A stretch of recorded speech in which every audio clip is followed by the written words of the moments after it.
All right, I have with me today Scott Ritter, former UN weapons inspector and Marine. Today, we're going to be talking about the Russia-Ukraine war. We're going to be talking about China inserting themselves in diplomacy. We're going to be talking about the CIA and several other topics. Scott, thank you so much for being on today's show. Thank you very much for having me. So I'm going to put your website down below, scottritterextra.com. I'll also put my newsletter and also this month's cash giveaway that my wife and I are doing. But I want to jump right into this. You probably know about this, but new leaked documents this week coming out of Ukraine show Ukraine's generals had planned a middle of the night attack on Moscow to seek revenge on Russia on the 1 year anniversary of them invading Ukraine. It took, from what I'm reading, it took several people at the CIA, the State Department, and possibly even the White House going back and forth trying to convince them that this is going to end in nuclear retaliation or World War III. Were you aware of this attack? And what do you think would have been the outcome if Ukraine had launched this attack on Moscow unbeknownst to NATO? Well, I wasn't aware of the specifics of the attack until the information came out. I can say that monitoring a variety of Ukrainian Telegram channels and things of that nature, that there had been talk about something like this. And I think it's important for people understand for people listening to understand that while we talk about a war in Ukraine, this isn't a war. If it was a war, this conflict would be over already. Russia's not at war with Ukraine. Russia is seeking a solution that keeps Ukraine from becoming NATO. War means the destruction of a nation. War means the total defeat of a people. And so I think what the United States and those who intervened were trying to tell the Ukrainians is, if you attack Moscow, there's going to be a war, and all of you are going to die. I just want to point that fact out. If this was a war, Zelenskyy would not be alive today. He would have been killed in week 1, week 2. If this was a war, Kiev would not exist as it currently exists, with a functioning government, infrastructure, things of that nature. Just ask the Iraqis what happened when we went to war against them. The first places we bombed were presidential palaces, parliament, the functions of government. Leaders became a command and control target, and we hunted them down. Saddam Hussein lived because every day he moved between different targets, different places. We were one step behind him. But I could personally attest, we were trying to kill him. I tried to kill him. One of my missions during the war was to kill Saddam. The Russians are not trying to kill Zelenskyy. They're letting him live. They're letting the Ukrainian government function because their goal is not the destruction of Ukraine. If the Ukrainians carried out this attack, and look, there's others that they're talking about. Right now, they're talking about sending drones to attack the Victory Day parade on March 9th. If they do this, they will die, literally, because Russia's not at war. But if you attack Moscow in the middle of the night, on the first year anniversary, or on May 9th during the Victory Day parade, that is an act of war, and Russia will respond in the same. They may not use nuclear weapons. In fact, they won't use nuclear weapons against Kiev, but they will take Kiev off the grid. It will no longer exist. And then NATO may get involved, and now we have a nuclear war. So I think that's why the United States came in and did what they did, because the United States, with all the rhetoric that we have here, we understand that Russia is not putting everything on the line here, that this is still very much a limited military operation for Russia, that Russia's goal and objective is not the destruction of the Ukrainian state. If it was, this war would be over. The other problem for the United States is how do you build up a country like we did with Ukraine, elevate Zelenskyy to be the modern day version of Winston Churchill? I will fight them on the beaches. I will fight them in the shores. I will fight them. And then tell them, well, you can't. Yeah. We're going to pretend you're Winston Churchill, but you can't be Winston Churchill, because if you do that, you're going to die. And now Zelensky's looking reality in the face. Ukraine has lost the war, and everybody knows it. And so Zelensky's desperate for something that can change the algorithm, change the equation. And I think there's a lot of people surrounding him say that the best way we can survive is to bring NATO into the conflict. And the easiest way to bring NATO into the conflict is to go to war against Russia. So, okay. Yeah, but I think I'll leave it with this. Dmitry Medvedev, a former Russian president, gave a speech yesterday. And I hope every American watches that speech, because there's a lot of talk in the United States about the Russians bluffing. You hear it on the media all the time.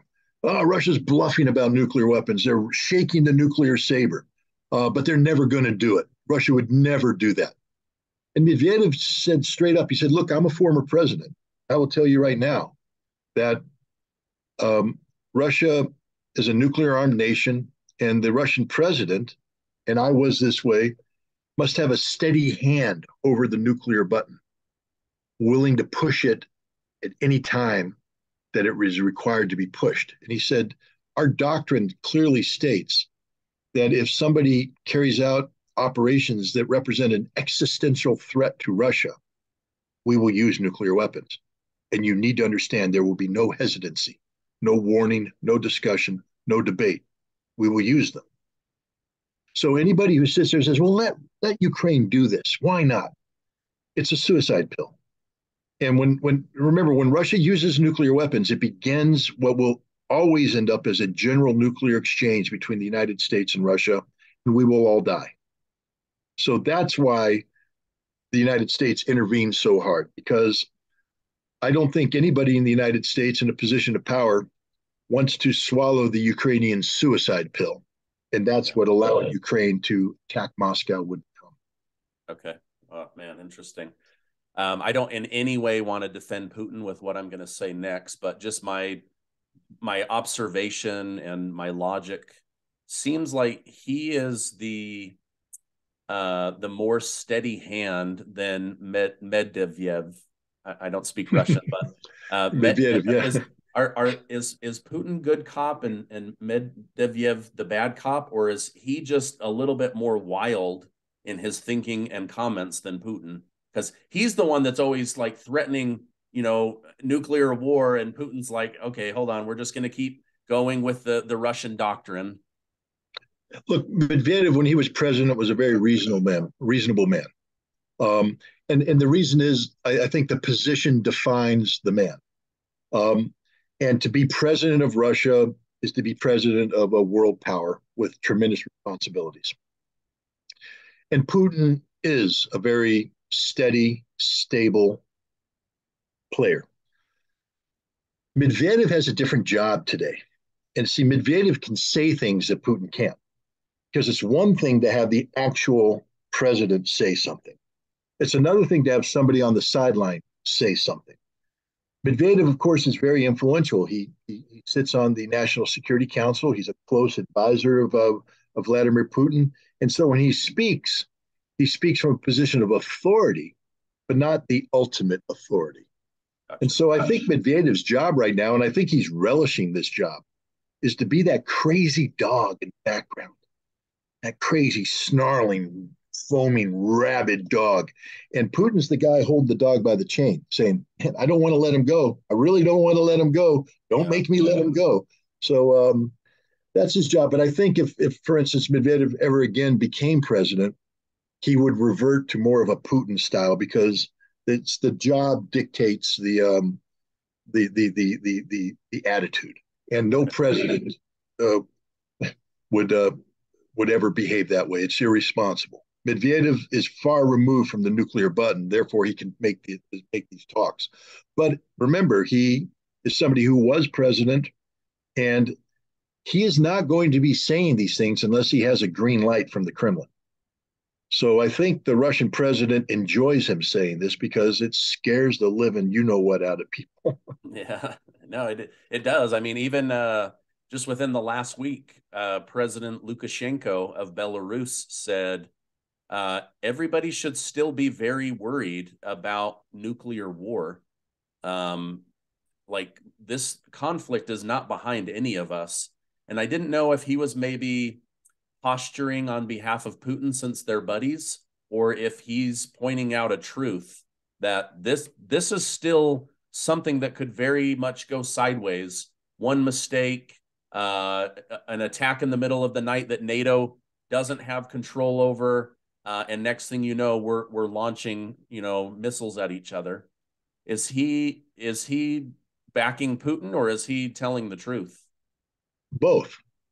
It's both. Look, I think a lot of Americans, I mean, I had a conference in my paying job the other day, and I made the reference to the term special military operation, and immediately somebody jumped in and said, "Well, I don't speak Putin," meaning that simply by using the term special military operation, I was somehow buying into a Russian lexicon and therefore supporting Russian propaganda. And I said, well, that's about the most ignorant thing I've ever heard anybody say, because I'm not speaking Putin either. I'm speaking reality. This was a special military operation, the initial goals and objectives of which were to get Ukraine to the negotiating table, to bring a rapid conclusion to a problem between Ukraine and Russia. And it almost worked. On April 1st, Ukraine was supposed to sit down in Istanbul and sign a peace treaty with Russia, but NATO intervened. And that intervention is everything, because prior to that, this was simply a conflict between Russia and Ukraine. And that is not an existential threat to Russia. But when NATO intervenes and turns Ukraine into a proxy of NATO to achieve the strategic defeat of Russia, we have now created an potential existential crisis for Russia. And as Medvedev said, an existential crisis means we use nuclear weapons to defend ourselves. And that's the state we've been in since May, June of 2022. We have been facing the imminent possibility of a nuclear war, because this war is between NATO and Russia. And that's what Lukashenko is saying. He's saying, even though if you're looking at things, it looks like everything's going okay for Russia right now, what happens if Poland intervenes in Western Ukraine? What happens if Latvia and Lithuania decide to embargo Kaliningrad, that Russian enclave on the Baltic Seas? These are acts of war that could get Russia engaged in military conflict with a NATO member. Article 5 then kicks in, and now it's a general war between Russia and NATO, not a de facto war, but a real war, and nuclear weapons will be used. So that's what Lukashenko is saying. He's saying, for all those people in Poland that are meeting with the Ukrainians, talking about erasing the border to create a confederation between Ukraine and Poland, thereby allowing Poland to bring troops in, that will be a nuclear conflict. For all those people in Latvia, Lithuania, and Estonia who think you can embargo Kaliningrad to punish Russia, that will be a nuclear conflict. That the threat of nuclear war is very real. Remember, he's the president of Belarus, who has now been empowered by Russia. On July, Russia will be storing nuclear weapons on Belarus soil that are going to be turned over to Belarus Air Force and missile forces in case of a war. So Lukashenko is speaking as a potential nuclear leader. So everybody should listen to what he's saying. He's not threatening anybody. He's just stating a straight up fact that things can still go, as you said, sideways. And if they go sideways, nuclear weapons are very much on the table. So I say this not because I want to fearmonger or be seen as supporting Russian policy. I say this as an American who doesn't want to die. And I would hope that everybody listening to this understands that that's what we're talking about. This isn't a game. This is reality. And for Russia, it's life and death reality, just as if a Russian army was in Mexico threatening to empower insurgents in America to strip away Texas, New Mexico, Arizona, and California. Maybe even take Colorado and Utah while you're at it. Just carve away all of those former Spanish territories, former Mexican territories, and bring them in. We would view that as an existential threat, and we would use every weapon necessary to prevent that from happening, to include nuclear weapons. That's where Russia is right now, and they're not playing games. Yeah. I bring this stuff up because I read this but then I go to like CNN and MSNBC and ABC News. They're not talking about the warnings from Lukashenko. They're not talking about the warnings from Medvedev, and that's why I bring these up. And sometimes people are like, "Well, you're making this stuff up because I'm not seeing it in the mainstream media." But Yeah. trusting the mainstream media is typically not the best thing to do. So I appreciate your insight on that, Did you Colonel. see did you Oh, see go ahead. Tucker Carlson's most recent interview after he left Fox? Possibly. I've watched several things trying to understand, but tell me what it is, and then I'll tell you if I know what you're Well, it was saying. just he was doing a podcast. It was a young kid. I think he referred to his age as Oh, 28. okay. But the interesting thing, the only reason I bring it up is that he said one of the greatest insights is he said, is that the media is not here to tell you the truth. The media is here to shape things. They lie, they distort, and so the reason why I brought that up is to reinforce what you were saying. When you watch CNN, when you watch MSNBC, when you watch Fox News, when you watch anything, ABC, NBC, CBS, understand they're not there to tell you the truth. They are there to shape a perception. They are there to promulgate a a policy position that's not about the truth, but about what we want you to do. Um, and so it it's very likely when you look at something as controversial as Ukraine that you're not going to get the truth from mainstream media. And this is why it's important to dig deeper. And that's why I hope people are grateful for what you're doing because you are providing them with analysis and information that they wouldn't be getting from mainstream media, but they should be getting from mainstream media. Yeah.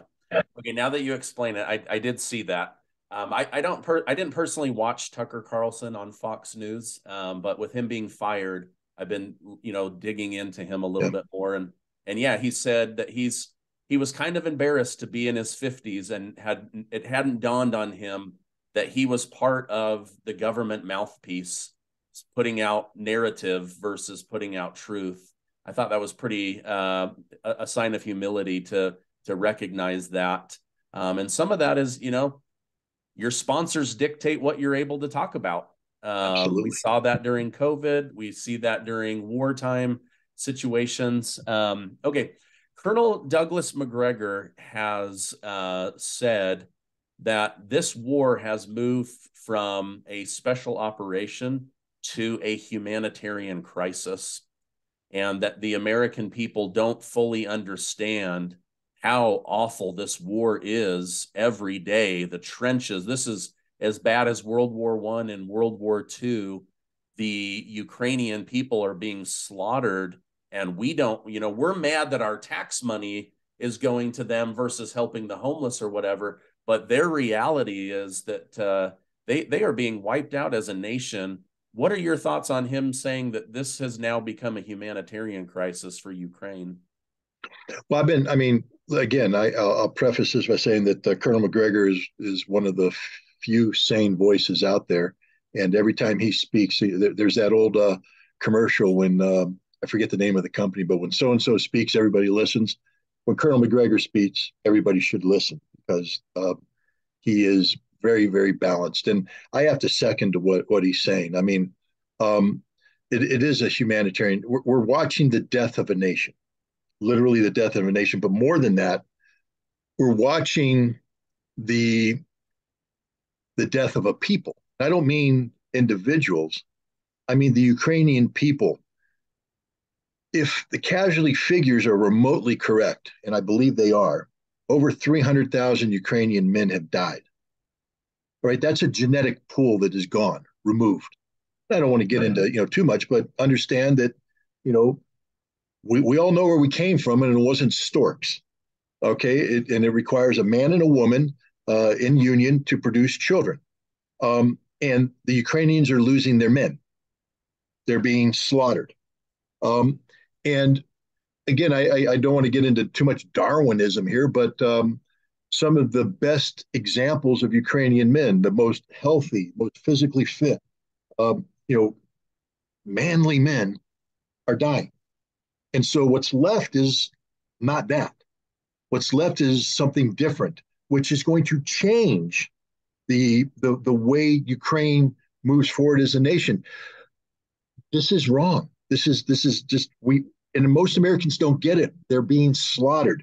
It's not a fair fight. No, no war is meant to be. Colin Powell famously said, "I don't believe in a fair fight. My job isn't to have a fair fight. My job is to kill you." Um, and that's what the Russians are doing right now. They have, over the course of the last several months, changed the entire dynamic of this war zone. Ukrainian air defense almost doesn't exist anymore. And by removing air defense on the front line, the Russian Air Force is now freer to attack targets using weapons they previously couldn't do. Ukrainian weapons that were given to them by the United States designed to equalize the battlefield no longer work because the Russians are very smart, very adaptive. They've jammed the GPS signals. And so the Ukrainians aren't able to do to the Russians what the Russians are doing to them in increasing numbers. And the Russians are gradually getting angry. And what I mean by that is their capacity to kill is becoming greater. Whereas during the Battle of Mariupol, the Russians did not habitually drop entire apartment buildings.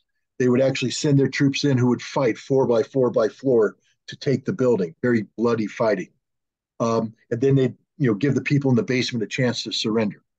Now the Russians come forward, and if the Ukrainians have turned an apartment block into a fortified zone, they pull back and they drop a 1,500-pound bomb on it and drop the whole building, killing everybody inside. They're doing that over and over again. The Ukrainians used to be able to assemble troops about 15 kilometers behind the front line, concentrate them before sending them in to fight as a coherent force.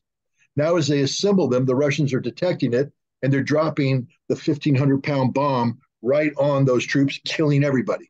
The Ukrainians can't concentrate their forces. Their artillery is being destroyed piecemeal by drones that are operating freely without any interference. And the Ukrainians are running out of artillery ammunition, so they can't even defend their troops in the trenches. And trench warfare is hell, excuse my language. It is a living hell.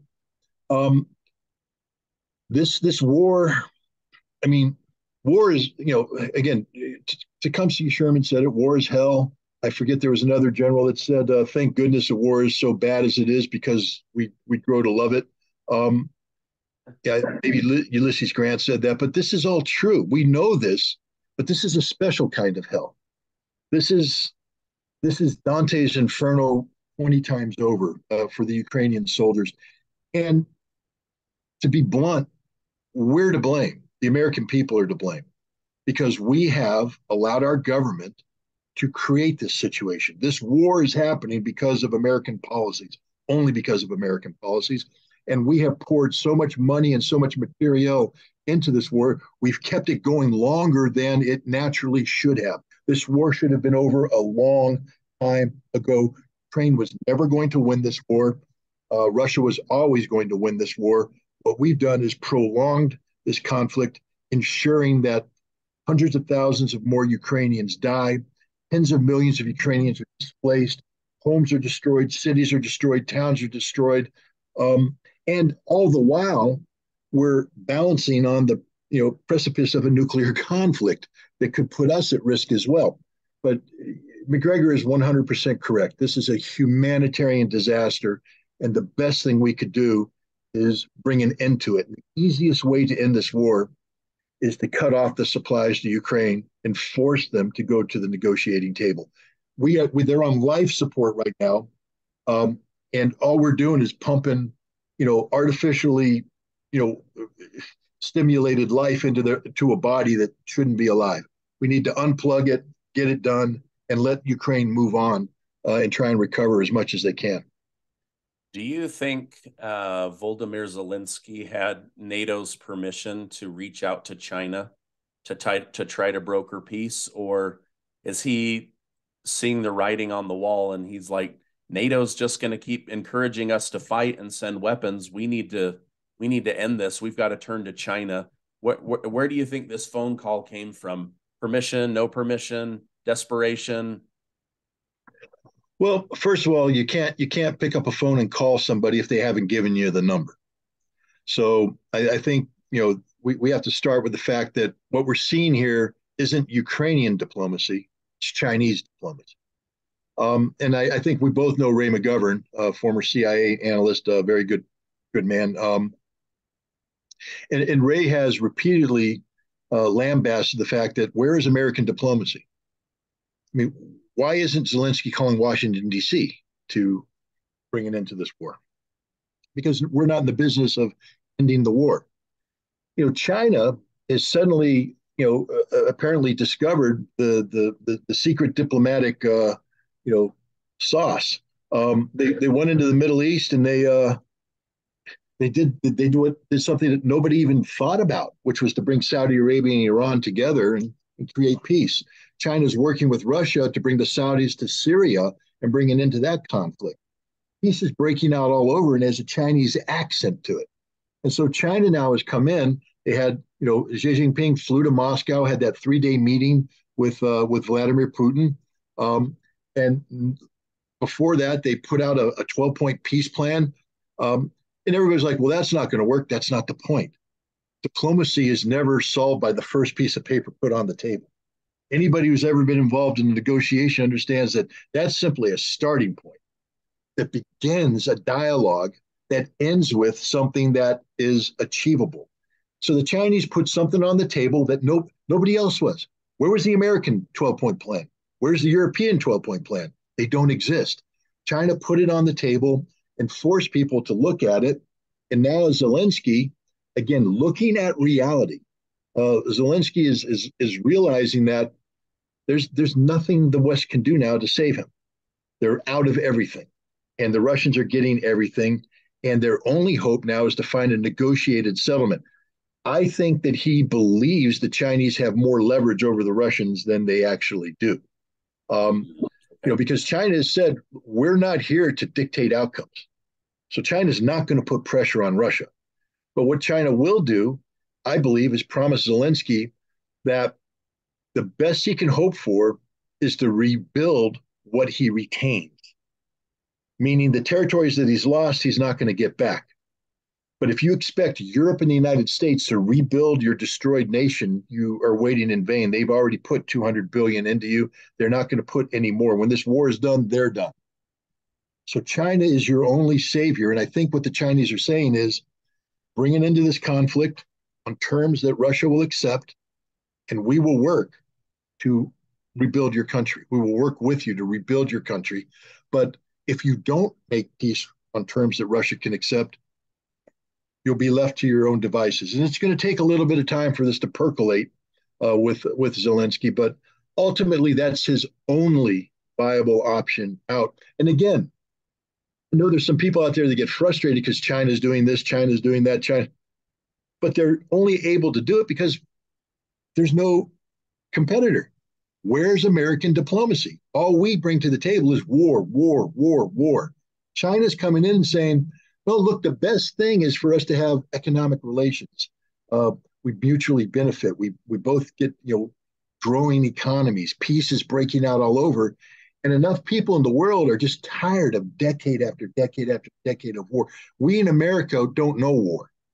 We think we know war, but we don't know war. We live in a wonderfully prosperous nation that's been free of the death and destruction that large-scale war brings. The rest of the world, however, they know war firsthand, and they're exhausted by it. And because America's not providing that alternative, that diplomatic solution, all we offer is more war. China is able to come in and look what they're doing. I mean, how can you argue against, let's remove the Chinese accent from it. How can you argue against peace? You can't.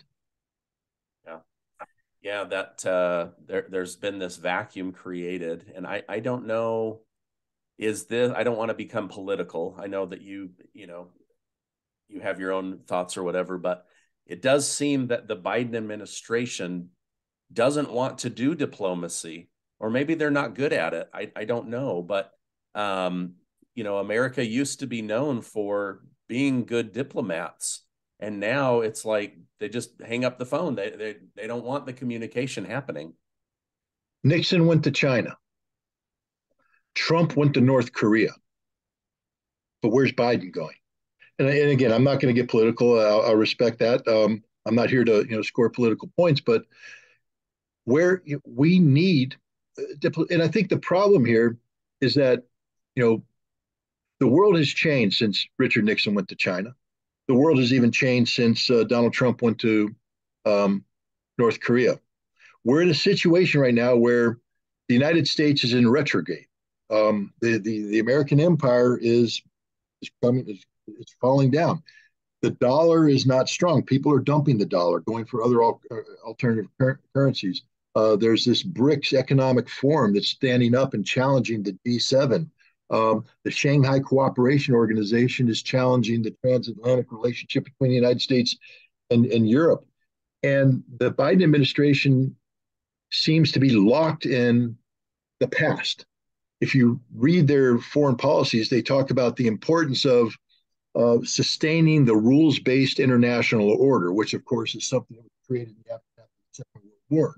But the war's been over for 8 decades now. The world is changing, and the Biden administration seems to be slow about adapting to new realities. The best thing you can do is get ahead of this change and seek to impose your vision, your face, your fingerprints on whatever this change is going to be. But we're not doing that. We're back here trying to slow down the change.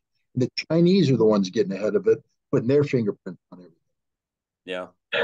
Well, maybe the White House doesn't want Biden going out and talking to people. They barely even let the press ask him questions here in the United States. So thank you so much, Scott. This has been a great discussion. I'm going to put your website, scottritterextra.com, where they can learn about you, the material you're putting out, a documentary that you're raising money for, and they can be kept in the loop on all things Scott Ritter.